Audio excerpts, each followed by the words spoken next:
Business করতে এসে যে পরিমাণ বকা খাইছি, বাপ মায়ের কাছেও এত পরিমাণ বকা খাই নাই।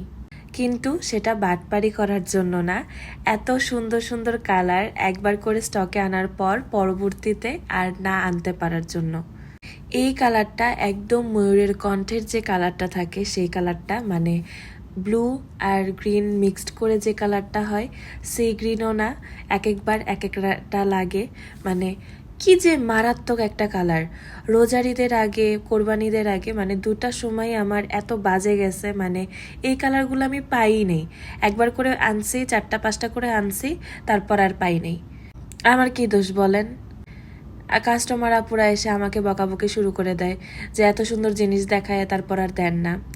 আমি সবসময় চেষ্টা করি যে এখন যেহেতু হ্যান্ড পেইন্ট জিনিসটা অনেক বেশি পপুলার প্লাস অনেক বেশি কমন, তাই একটু ইউনিক কিছু আনার, গতানুগতিক ডিজাইন থেকে একটু বের হয়ে আসার, আবার একটু আনকমন কালারে কাজ করার, যাতে জিনিসটা মানুষ ক্যারি করে স্বাচ্ছন্দ্য বোধ করে যে না, আমার জিনিসটা আর সবার মতন হবে না, আমারটা এত বেশি কমন না।